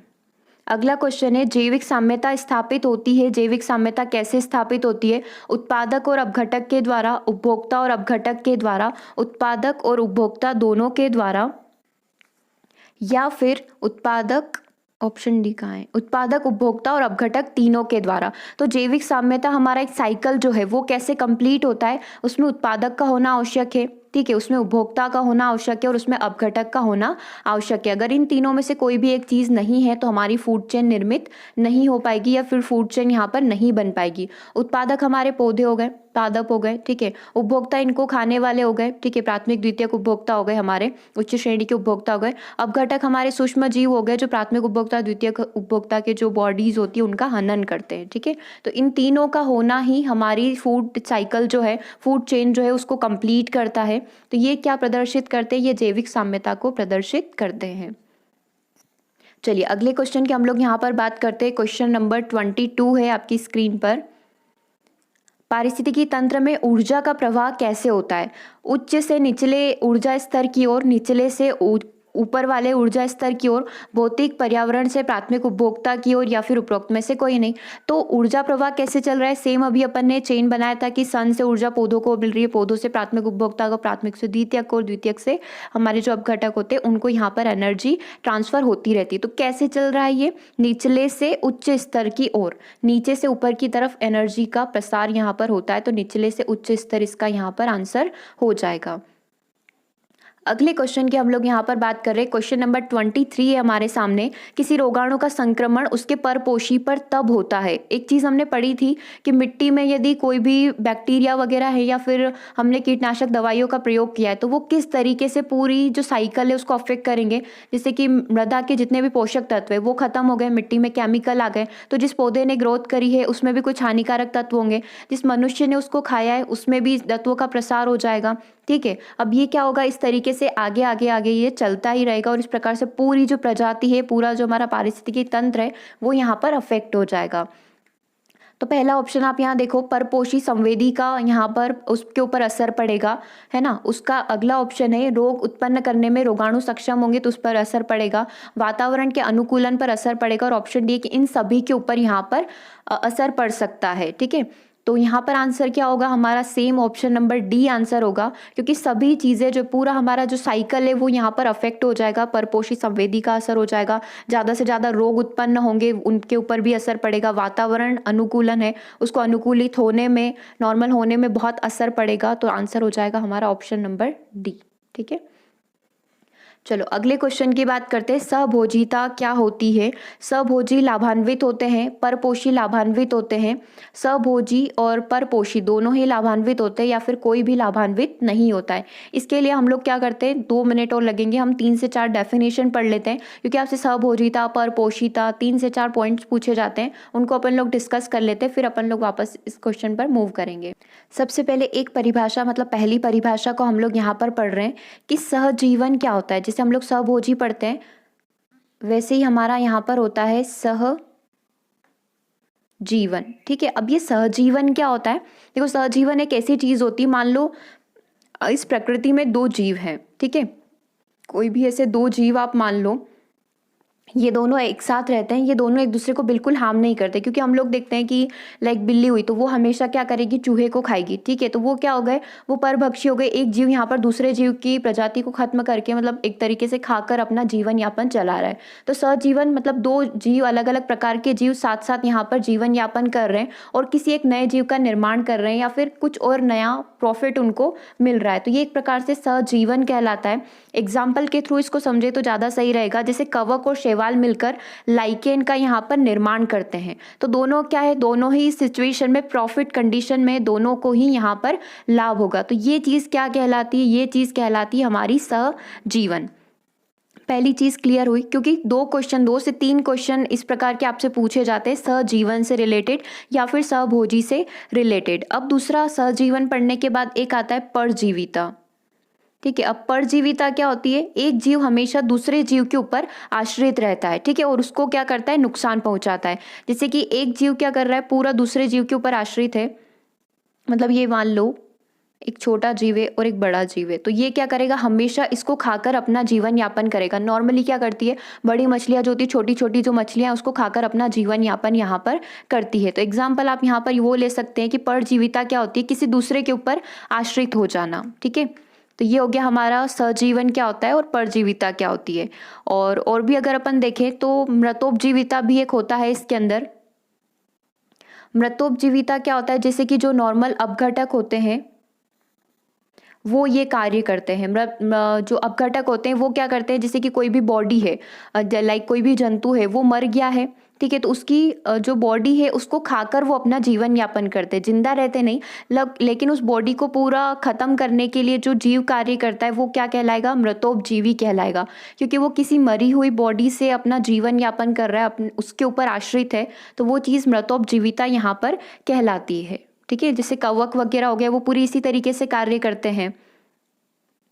चलो अब क्वेश्चन में क्या बोल रहा है कि सहभोजिता में क्या होता है। सहभोजी लाभान्वित होते हैं, परपोषी लाभान्वित होते हैं, सहभोजी और परपोषी लाभान्वित होते हैं या फिर कोई भी लाभान्वित नहीं होता है। मतलब 2 जीव साथ में रह रहे हैं और वो एक दूसरे को मदद कर रहे हैं, एक दूसरे को प्रॉफिट दे रहे हैं। तो सहभोजिता में हमेशा क्या होगा, उसके साथ रहने वाला लाभान्वित होगा। इसको एक रियल एग्जाम्पल के थ्रू समझे तो शार्क मछली जो होती है, शार्क के साथ हमेशा रेमोला मछली, एक टाइप है मछली का, रेमोला मछली हमेशा उसके साथ ही रहती है, शार्क मछली के साथ।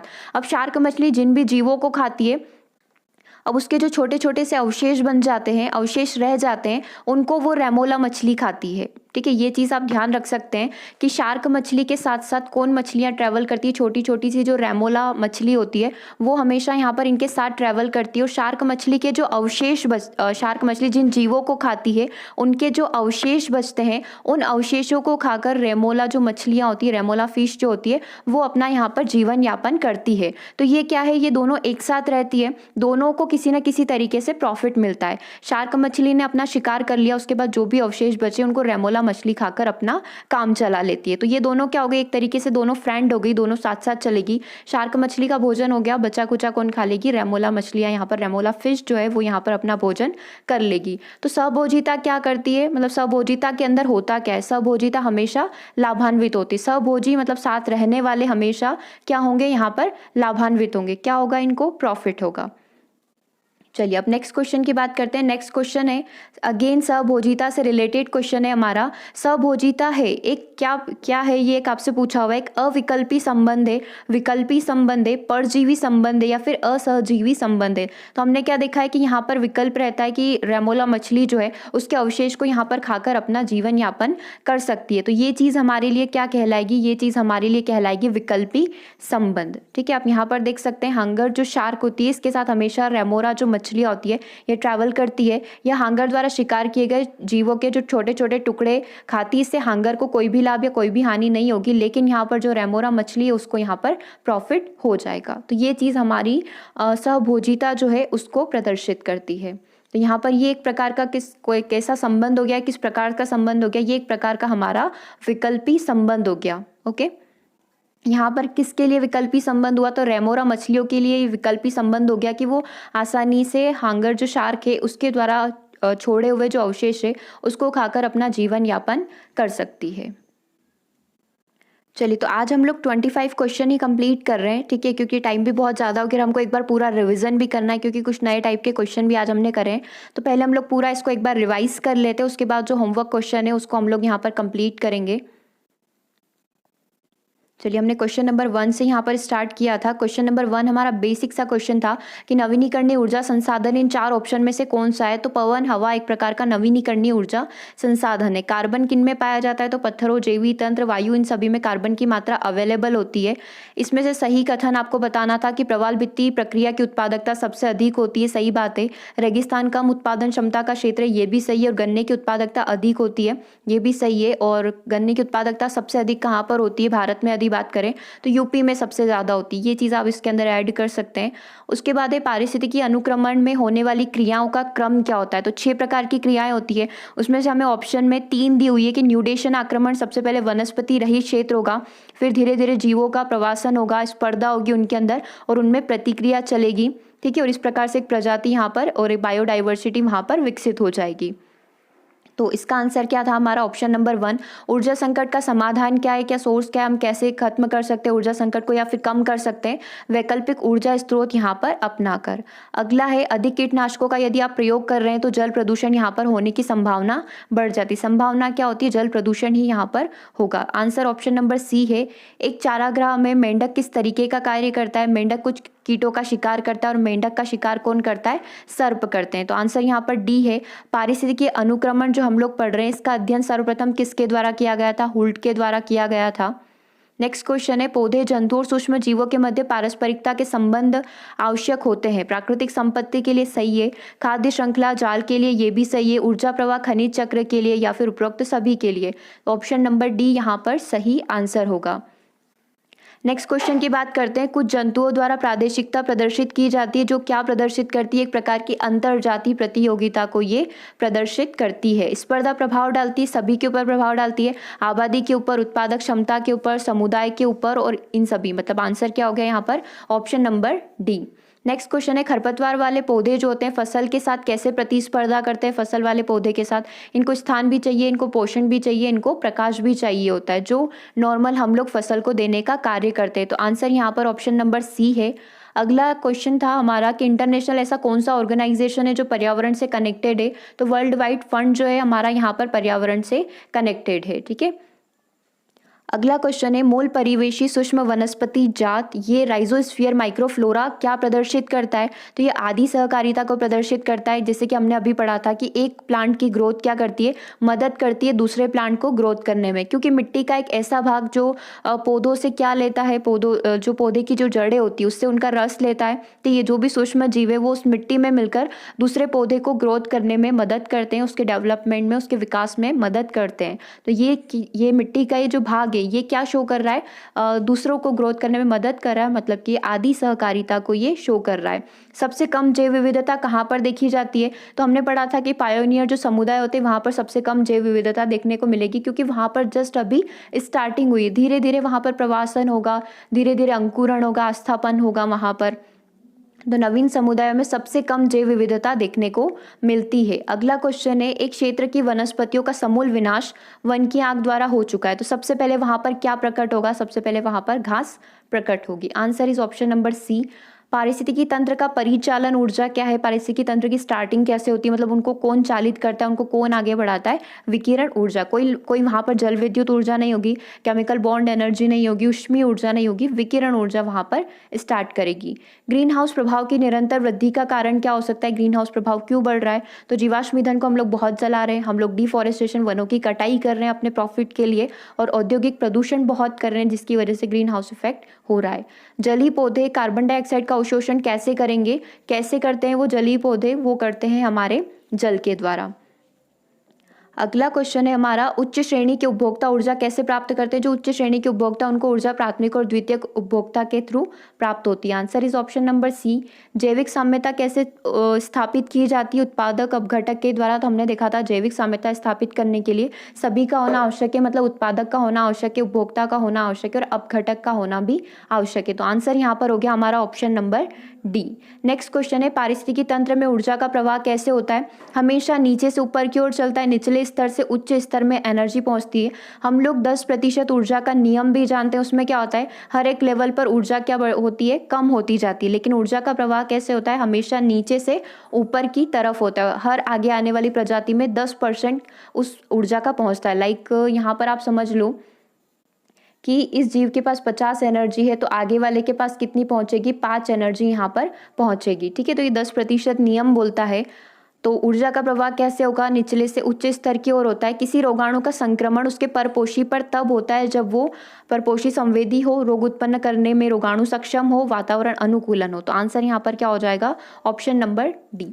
सहभोजिता क्या होती है, मतलब इसमें क्या होता है? सहभोजी लाभान्वित होते हैं। तो यही चीज हमने पढ़ी थी कि हाँ, सहभोजिता में हमेशा सहभोजी उसके साथ रहने वाला जो जीव है, जैसे कि शार्क के साथ जो रेमोरा फिश होती है, वो उसको हमेशा प्रॉफिट मिलता है, क्योंकि शिकार तो शार्क को करना होता है, लेकिन उसके जो बच्चे कुछ अवशेष होते हैं जीवों के, वो किसके द्वारा लिया जाता है? जो रेमोरा फिश होती है उसके द्वारा ले लिए जाते हैं। ठीक है, तो यहाँ पर किसको प्रॉफिट मिल रहा है? जो हमारी रेमोरा फिश है उसको यहाँ पर प्रॉफिट मिल रहा है। तो सहभोजी हमेशा यहाँ पर क्या होगा? उसको प्रॉफिट मिलेगा। नेक्स्ट क्वेश्चन है, सहभोजी एक प्रकार का क्या है? अविकल्पी संबंध है, विकल्पी संबंध है, परजीवी संबंध है, और असहजीवी संबंध है। तो एग्जाम्पल के थ्रू हमने समझा था कि शार्क को यहाँ पर क्या है, ना प्रॉफिट है ना लॉस है, उसका कोई भी प्रॉफिट नहीं हो रहा है, क्योंकि उसको क्या करना है, उन अवशेषों को तो छोड़ देना है। ठीक है, अब वो पानी में जाए, कहीं पर भी जाए, उसके लिए कोई मैटर नहीं करता है। लेकिन रेमोरा फिश जो है उसको यहाँ पर बहुत ज़्यादा प्रॉफिट मिल रहा है। तो ये एक प्रकार का हम लोग बोल सकते हैं कि विकल्पी संबंध यहाँ पर शो कर रहा है। ठीक है, अगले क्वेश्चन की हम लोग यहाँ पर बात करते हैं। चलो अगला क्वेश्चन हम लोग नेक्स्ट सेशन में कंप्लीट करेंगे। अब हम लोग होमवर्क क्वेश्चन यहाँ पर कंप्लीट कर लेते हैं।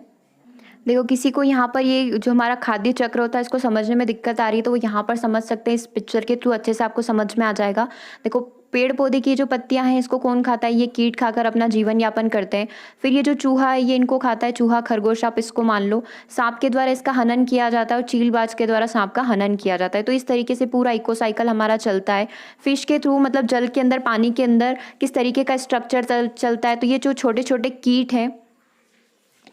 कीट हैं, ये इसको खाकर अपना जीवन यापन करते हैं। फिर इनको क्या करती है? फिश खा लेती है। इस फिश को ये बड़ी फिश खा लेती है, और इस बड़ी फिश को ये शार्क मछली जो है ये यहाँ पर खा लेती है। तो इस तरीके से पूरा इनका फूड साइकिल जो है चलता रहता है, ये कंप्लीट होता रहता है।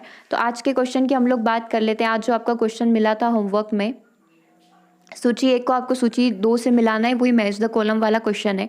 कुछ यहाँ पर आपको घटनाएँ बताई गई है, कुछ सिचुएशन यहाँ पर बताई गई है और ये चीज़ क्या शो कर रही है, किस प्रकार का रेनफोर्समेंट शो कर रही है, वो आपको यहाँ पर बताना है। पहला पॉइंट है आपके पास, देखो बहुत सारे स्टूडेंट्स को ये दिक्कत आ रही थी कि इस टाइप के क्वेश्चन को सॉल्व कैसे करते हैं। तो सबसे पहले आपको ये जितने भी पॉइंट यहाँ पर दिए हुए हैं PQRS, इनको पढ़ना होता है। सबसे पहले आप क्या करेंगे, PQRS को यहाँ पर पढ़ेंगे, ठीक है। और ये आप सूची 2 से आप इनको मिलाएंगे। लाइक आपको लग रहा है कि P के लिए मेरा 1 सही है, तो अब आपको इसको देखना कैसा है, और Q के लिए आपका 3 सही है। अभी अपन सिर्फ एक इमेजिन कर रहे हैं, अभी अपन ऑप्शन पढ़ेंगे पूरे, ठीक है। R को आपको लग रहा है कि 2 सही है, मतलब R का आंसर 2 है, और S का आंसर आपका है 4। तो अब आप इसको ऐसे मैच करना है कि PQRS आपका यहाँ ऊपर लिखा हुआ है, देखो PQRS आपका यहाँ पर लिखा हुआ है, इधर आपके ABCD हैं। तो आपको क्या लग रहा है कि P के लिए आपका दूसरा सही है, तो आप इसको मिला लो। फिर आपका Q के लिए तीसरा सही है, तो आप ये मिला लो। फिर आपको लग रहा है कि R का ऑप्शन, जो R आपको जो भी ऑप्शन स्टेटमेंट में दिया हुआ था उसके लिए पहला आपको सही लग रहा है, उससे मिला लो। और जो बचा हुआ है S, उसके लग रहा है कि आपका 4 वाला सही है, तो आप उससे मैच यहाँ पर कर सकते हैं। अभी अपन क्वेश्चन पढ़ते हैं कि आपको सिचुएशन क्या दी हुई है।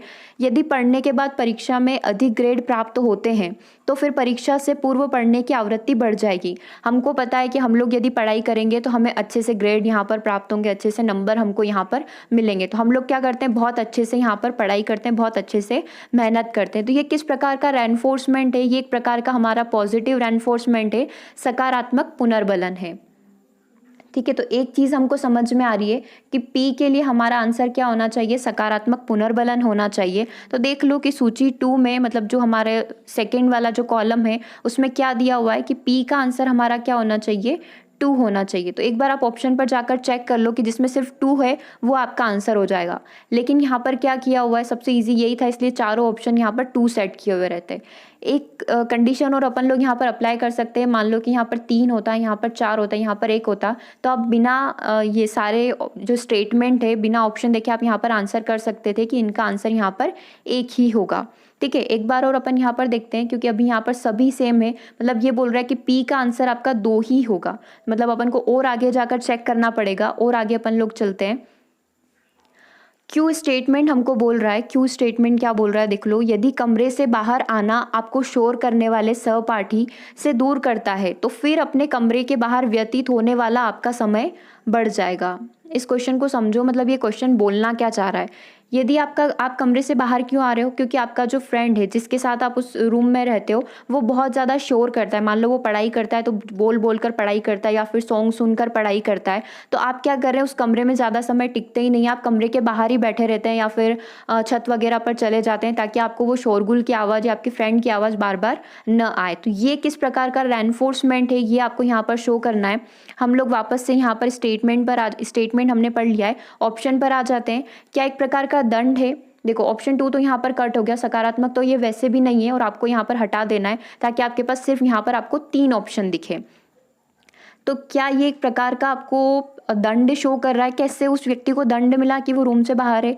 क्या एक प्रकार का ओमिशन शो कर रहा है, छूट शो कर रहा है, फिर चूक शो कर रहा है, या फिर नकारात्मक प्रबलन, एक प्रकार का नेगेटिव रेनफोर्समेंट आपको यहाँ पर दिख रहा है? तो देखो बंदा या जो बच्चा है वो रूम से बाहर है, तो एक प्रकार का नकारात्मक पुनर्बलन आप इस चीज़ को बोल सकते हो, नकारात्मक या फिर नेगेटिव रेनफोर्समेंट आप इसको यहाँ पर बोल सकते हो, ठीक है। यदि अभी नहीं समझ आ रहा है कि ऐसी सिचुएशन उसको नेगेटिवली कैसे अफेक्ट कर रही है, तो आप चाहें तो दूसरे ऑप्शन को पहले पढ़ सकते हैं, बट ये मैटर करेगा कि आप लोग पहले देख ले कि आप कौन सा स्टेटमेंट पढ़ रहे हैं, और उसी स्टेटमेंट के अकॉर्डिंग आपको यहाँ पर फिर आंसर भी टिक करना है, ठीक है। तो अगर अपन मान ले कि हमने P का लगाया था 2 और हमने जस्ट Q वाला देखा है, तो हमने Q का लगा दिया है 4, ठीक है। तो अब मिला लो, आपको कहाँ पर ऑप्शन में जाओ, आप कूट में जाओ, जो कोडिंग दी हुई है, कूट को इंग्लिश में कोडिंग बोला जाता है, ठीक है। तो P का 2 सभी में सही है, और Q का 4, मतलब कि या तो ऑप्शन 1 सही होगा या फिर मेरा जो है ऑप्शन नंबर C यहाँ पर सही होगा, ठीक है। एक प्रकार का दंड आप इसको नहीं बोल सकते, ओमिशन मतलब कि किसी चीज़ की कमी हो गई है, या फिर कुछ ऐसा हो गया है, कोई चीज़ बीच में से हट गई है। ओमिशन क्या होता है, हम लोग क्या करते हैं, किसी चीज़ को हटा देते हैं। कोई भी प्रोसेस चल रही थी, उसमें से बीच में से हमने किसी भी चीज़ को हटा दिया। जैसे कि हम लोग इसको एक एग्जांपल के थ्रू समझ सकते हैं। लाइक इको साइकिल हम लोग पढ़ रहे थे, तो हमने देखा था अभी हम लोगों ने क्या करा था, बीच में से जो मेंढक है उसको हटा दिया था, तो हमने उसको क्या कर दिया, ओमिट कर दिया है वहाँ से, उसको पूरे को हटा दिया है। फिर हम लोग चेक कर रहे थे कि अब इको साइकिल के ऊपर क्या प्रभाव पड़ता है। तो सेम चीज़ यहाँ पर वो होती है कि आप किसी भी चीज़ को वहाँ से हटा रहे हो, किसी भी चीज़ या कोई भी ऐसी परिस्थिति है उसको आप ख़त्म कर देते हो। ठीक है, तो यहाँ पर एक व्यक्ति का कमरे से बाहर निकल जाना, क्योंकि कमरे के अंदर बहुत ज़्यादा शोरगुल होता है, ये एक प्रकार का नेगेटिव रेनफोर्समेंट शो कर रहा है। अब वापस से पॉइंट नंबर 3 पर आ जाते हैं। आर स्टेटमेंट क्या बोल रहा है, यदि आपका अध्यापक कक्षा में आपसे प्रश्न पूछकर आपको शर्मसार करता है और फिर कक्षा में प्रश्न पूछने की संभाविता कम हो जाएगी। देखो आपको सिचुएशन भी दी और उसका आउटकम, उसका रिजल्ट क्या होगा साथ के साथ वो भी शो कर दिया है। देखो पहले पी स्टेटमेंट में हमको क्या दिया होता, पी स्टेटमेंट यह था कि आपको ग्रेड अच्छी प्राप्त होती है तो आप ज़्यादा पढ़ोगे, ये उसका रिजल्ट है। सिचुएशन ये थी कि कमरे से बाहर, कमरे में शोरगुल हो रहा है तो आप बाहर आ गए हो, ठीक है, और आपका बाहर आने का समय जो है ज़्यादा बढ़ जाएगा। पहले आप ज़्यादा समय कमरे में रहते थे, लेकिन जब से आपका फ्रेंड आया आप ज़्यादा से ज़्यादा समय कमरे के बाहर ही व्यतीत कर रहे हो, तो ये उसका आउटकम हो गया। तीसरा स्टेटमेंट हमको बोल रहा है कि अध्यापक आपको बार बार मॉक करता है, मतलब आपकी बार बार इंसल्ट कर रहा है। जब आप कक्षा में प्रश्न पूछ रहे हो, आपको डाउट हो रहा है किसी भी चीज़ को लेकर, तो अब आप क्या करोगे, कक्षा में प्रश्न पूछना, जो भी आपके डाउट है वो टीचर से पूछना बंद कर दोगे। तो ये एक प्रकार से क्या शो कर रहा है, ये एक प्रकार से हमारा दंड शो कर रहा है। आपको एक तरीके से इनडायरेक्टली एक प्रकार से दंड मिला हुआ है, ठीक है। तो ये आर का स्टेटमेंट हमारा होना चाहिए दंड। आप चाहे तो ऐसे स्टेटमेंट को भी पहले पढ़ लो ताकि जो हमको दंड वाला जो डाउट है वो ना हो। हमको दिया हुआ है, जब कभी आप टीवी देखते हैं और आपके माता पिता आपसे स्नेह करना बंद कर देते हैं तो टीवी के सामने समय व्यतीत करना कम हो जाएगा। ये चीज़ क्या कहलाएगी, ठीक है। जब आप टीवी देख रहे हो, मतलब कि आप टीवी बहुत ज़्यादा देखते हो, इससे माता पिता आपसे लड़ना स्टार्ट हो गए, मतलब आपको डांटना स्टार्ट कर देते हैं, कितनी ज़्यादा टीवी क्यों देख रहे हैं, वो आपसे प्यार करना बंद कर देते हैं, ठीक है। तो ये चीज़ क्या शो कर रही है, ओमिशन हो गया। यहाँ पर किस चीज़ को ओमिट कर दिया गया है, आपसे जो लव किया जाता था उसको यहाँ पर ओमिट कर दिया, उसको यहाँ पर हटा दिया गया है। तो ये एक प्रकार का जो हमारा छूट प्रशिक्षण है उसको शो कर रहा है, ओमिशन ट्रेनिंग को वो यहाँ पर शो कर रहा है। तो अब वापस अपन कोडिंग पर आते हैं कि कोडिंग यहाँ पर क्या की हुई है। देखो पहले का आंसर हमने देखा था कि पी वाले का आंसर हमारा ऑप्शन नंबर डी 2 था, ठीक है। बी दिया हुआ था सकारात्मक पुनर्बलन, पॉजिटिव रेनफोर्समेंट जो है उसको प्रदर्शित कर रहा है, ठीक है। उसके बाद हमने देखा था कि क्यू वाला जो स्टेटमेंट है वो हमें क्या शो कर रहा है, यदि आप कमरे के बाहर आए हैं, कि यदि आप क्या कर रहे हैं, कमरे के बाहर आए क्योंकि कमरे के अंदर शोरगुल हो रहा है, तो ये चीज़ आपके लिए क्या शो कर रही है, ये चीज़ आपको एक तरीके से नेगेटिव रेनफोर्समेंट शो कर रही है। तो ये नेगेटिव रेनफोर्समेंट कहाँ पर होगा, नकारात्मक पुनर्बलन, उसको हम लोग मार्क कर देंगे। तीसरा है कि आप प्रश्न पूछ रहे हैं, फिर आपको एक तरीके से इनडायरेक्टली दंड मिला हुआ है, तो ये हमारा दंड वाला स्टेज होगा, इसको हम लोग कोड में देख लेंगे। और आप टीवी देख रहे हैं, आपके माता पिता ने आपसे प्यार करना बंद कर दिया है, वो चीज़ हमारी क्या शो कर रही है, एक प्रकार का ओमिट हो गया है, छूट को वो यहाँ पर, चूक को वो यहाँ पर शो कर रही है। तो इसका आंसर यहाँ पर हो जाएगा हमारा छूट वाला, ठीक है। अब कोडिंग देख लेते हैं, कोडिंग किस तरीके से की हुई है। सबसे पहले का आंसर क्या था, सकारात्मक पुनर्बलन, ठीक है, क्योंकि हम लोगों को ज़्यादा ग्रेड प्राप्त हो रही है, तो आंसर यहाँ पर बी हो जाएगा, ठीक है। दूसरा हमसे क्या पूछ रहा था कि शोरगुल वाली बात हमारे ऊपर नेगेटिव अफेक्ट कर रही है, तो उसका आंसर डी हो जाएगा। मतलब ए और सी में से हमको एक फाइंड आउट करना था, बी को आप काट दो, डी को आप काट दो, क्योंकि उसके बाद हम लोगों को पूछा गया था कि अध्यापक आपको बार बार मॉक कर रहा है, आपको बार बार डांट रहा है, आपको इंसल्ट कर रहा है, तो ये प्रकार का एक दंड हो गया, तो ये हमारा आंसर हो जाएगा 1, ठीक है, 2 4 1। अब ये यहाँ से आपको ये पता चल गया कि ऑप्शन नंबर डी जो है उसका आंसर हमारा 3 ही होने वाला है। माता पिता वाले का आंसर क्या होगा, छूट ही होगा। इसी तरीके से 1 या 2 कोड भी आपको पता है तो ऑप्शन के अकॉर्डिंग आप आसानी से इसका आंसर कर सकते हैं। हो सकता है आपको 3 और 4 मतलब आर और एस स्टेटमेंट समझ आ गए, तो उसके अकॉर्डिंग आप यहाँ पर आंसर कर सकते थे। तो इस तरीके के, इस टाइप के जो क्वेश्चन है उनको सॉल्व इस तरीके से किया जाता है, ओके। चलिए, तो इसका आंसर यहाँ पर क्या हो गया हमारा ऑप्शन नंबर सी। एक जो आपको पहले होमवर्क मिला था, इसमें भी किसी स्टूडेंट्स को यदि डाउट है तो एक बार और मैं क्लियर कर देती हूँ, पिक्चर के थ्रू क्लियर कर देंगे। और ऑप्शन यहाँ पर हिंदी में नहीं था, इसलिए मैंने आपको ऑप्शन सेम दिया क्योंकि एग्जाम में आपको CS CR टर्म में ही पूछा गया था। इसका आंसर था हमारा CS, कंडीशनल स्टिमुलस और कंडीशनल रिस्पॉन्स। तो इसको मैं पिक्चर के थ्रू समझाती हूँ, शायद आपको अच्छे से समझ आए। बस आपको यहाँ पर ये इमेजिन करना होगा कि बॉक्स का जो पैकेट है वो आपके लिए यहाँ पर घंटी का कार्य करेगा, ठीक है। घंटी है और उस डॉग की जो लार जनरेट होगी उसके बीच में हम लोग यहाँ पर रिलेशन बिठाएंगे, देखो अलग अलग तरीके से दो सिचुएशन को हम लोग समझने का ट्राई करते हैं। सबसे पहले यदि डॉग के सामने हम लोग घंटी बजाएंगे तो उसका रिस्पॉन्स क्या रहेगा कि वो लार जनरेट नहीं करेगा, क्योंकि स्वाभाविक सी कंडीशन है कि ऐसा कौन सा जानवर है जो घंटी बजाने पर उसको लगेगा कि भोजन की प्राप्ति होगी, तो कोई रिस्पॉन्स वो यहाँ पर नहीं देगा। सेकेंड सिचुएशन को हम लोग यहाँ पर इमेजिन करते हैं, यदि हम उसके सामने भोजन रख रहे हैं, भोजन के रूप में हम लोगों ने उसको बर्गर दिया है, तो यहाँ पर उसकी लार जनरेट होगी। तो ये भी स्वाभाविक सी प्रक्रिया है कि भोजन को देखकर उसकी लार जनरेट होगी। ठीक है, घंटी को देखकर नहीं होती है, लेकिन भोजन को देखकर यहाँ पर लार जनरेट होती है। ठीक है, तो भोजन की एक प्रकार से स्वाभाविक प्रक्रिया है और लार जनरेट होना भी उसका स्वाभाविक सी प्रक्रिया है। इसमें मानव के द्वारा कोई भी कार्य यहाँ पर नहीं किया गया। ये एक प्रकार से प्राकृतिक कार्य है कि जब भी भोजन को देखा जाएगा तो लार यहाँ पर जनरेट होगी। अब अगली सिचुएशन समझो कि अनुकूलन जब होगा, जब हम घंटी को भी दे रहे हैं, घंटी भी बजा रहे हैं। लाइक हमने जो कल क्वेश्चन करा था कि हम लोग बिस्किट का जो पैकेट है उसकी आवाज़ कर रहे थे, घंटी भी बजा रहे हैं, भोजन भी यहाँ पर पेश कर रहे हैं, तो रिजल्ट क्या निकलेगा? रिजल्ट ये निकलेगा कि लार जनरेट होगी। अब भोजन यहाँ पर है तो उसने तो भोजन को देखकर लार जनरेट करी, न कि घंटी को बजाने पर। तो ये भी एक स्वाभाविक सी प्रक्रिया है, जो कि आपने आंसर किया था कि CS और UCR आंसर होगा। तो वो बहुत बड़ा एक कन्फ्यूजन इसके अंदर रहता है कि हम लोगों को आंसर क्या करना है, हम लोग CSCR आंसर करें या फिर CSUCR आंसर करें। तो अगर ये सेकेंड सिचुएशन की हम लोग बात करें तो इसका आंसर होगा CS और UCR। लगभग 90% स्टूडेंट ऐसे थे जिन्होंने सेम आंसर ये किया था कि इसका आंसर CS होगा, UCR होगा, लेकिन कल वाले क्वेश्चन का आंसर CS और CR था। वापस से समझो कि घंटी के साथ यदि भोजन दिया है तो भोजन को देखकर इसने ये जो है लार जनरेट करी है, तो ये स्वाभाविक यानी कि नेचुरल प्रोसेस है, इसलिए इसका आंसर UCR है। लेकिन हमसे पूछा गया था कि हम लोग सिर्फ बिस्किट के पैकेट की आवाज़ कर रहे हैं, उसके खड़खड़ाने की आवाज़ कर रहे हैं। तो आपने ऐसा कब देखा है कि जब भी आप डॉग के सामने बिस्किट का पैकेट की आवाज़ कर रहे हो और उसने लार जनरेट कर दियो? क्योंकि भोजन तो हमने रखा ही नहीं, ये तो प्राकृतिक क्रिया है ही नहीं। ठीक है, तो वहाँ पर क्या हुआ था, जो हमने कल क्वेश्चन किया था वहाँ पर सिचुएशन इस प्रकार की थी कि आपने सिर्फ बिस्किट के पैकेट की आवाज़ की थी, या फिर आपने सिर्फ घंटी बजाई थी, या फिर हमने कल एक और एग्जांपल साथ के साथ किया था कि आपने सिर्फ फ्रिज का जो आपका जो फ्रीज है उसका गेट ओपन किया था, क्लोज किया था, ओपन किया था, क्लोज किया था, लेकिन फिर भी लार जनरेट हो रही थी। तो ये एक प्रकार की मानव निर्मित प्रक्रिया है, मतलब एक प्रकार का कंडीशनल रिस्पॉन्स यहाँ पर जनरेट हुआ है, मतलब एक प्रकार की अस्वाभाविक सी प्रक्रिया है। क्या आपने कभी देखा है कि किसी भी चीज़ की आवाज़ करने से डॉग की लार जनरेट हो जाती है या फिर उसको ऐसा लगता है कि मुझे खाना मिलने वाला है? नहीं, ये क्या किया है, मानव ने ऐसी सिचुएशन बनाई है कि उसको बार बार घंटी की आवाज़ के साथ भोजन देने पर उसको ऐसा प्रतीत होता है कि जब जब भी घंटी बजेगी मतलब तब तब मुझे भोजन की प्राप्ति होगी। तो वो यहाँ पर अपनी ईगरनेस दिखाएगा और क्या करेगा, जल्दी से लार जनरेट करना स्टार्ट कर देगा। ठीक है, तो यही चीज़ें आपसे क्वेश्चन में घुमा फिरा कर पूछी जाती है। तो अब आपको किसी भी प्रकार का क्वेश्चन आए कि सिर्फ घंटी बजाई गई तो क्या होगा, पहली स्टेप में जब घंटी बजाई गई तो कोई लार जनरेट नहीं होगी, कोई रिस्पॉन्स वहाँ पर नहीं आएगा। और सिर्फ भोजन दिया गया तो नॉर्मल प्रोसेस है, जैसे लार जनरेट होती है वैसे ही होगा। ठीक है, अब घंटी के साथ भोजन बनाएगा तो भी नॉर्मल प्रोसेस ही होगी, लार जनरेट होगी। लेकिन अब की बार जब सिर्फ घंटी बजाएंगे, हम लोग थर्ड स्टेप में सिर्फ घंटी बजाएंगे, तो वहाँ पर लार जनरेट होगी, जो कि हमारा कंडीशनल रेस्पॉन्स को प्रदर्शित करता है, फिर कंडीशनल रेस्पॉन्स को शो करता है। ठीक है, तो कल वाले क्वेश्चन का आंसर हमारा CSCR था। बिस्किट के पैकेट की आवाज़ करने पर लार का जनरेट होना एक प्रकार का कंडीशनल रेस्पॉन्स को यहाँ पर शो करता है। ओके, चलिए, तो आज के सेशन को हम लोग यहीं ओवर कर रहे हैं। और कल सभी ने सही आंसर किया था। कल आपसे पूछा गया था कि डिसलेक्सिया, डिसकैल्कुलिया, डिसग्राफिया, डिसमॉर्फिया, इन सब का मीनिंग क्या होता है। तो ऑलमोस्ट सभी स्टूडेंट ने सही आंसर किया है, और जिन भी स्टूडेंट्स ने आंसर नहीं किया मैं उनको सभी को सजेस्ट करूँगी कि आप प्लीज़ यहाँ पर आंसर करें।